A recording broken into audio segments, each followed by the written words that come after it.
the most deadly counterinsurgency force in the world.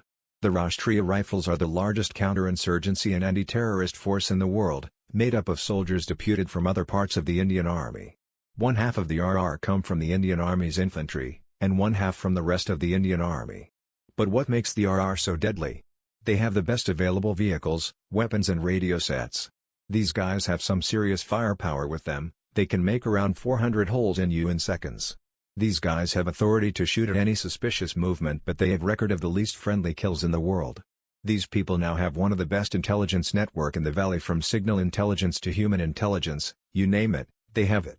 Because of them now the lifespan of newly joined militants in the Kashmir Valley are just few hours or days.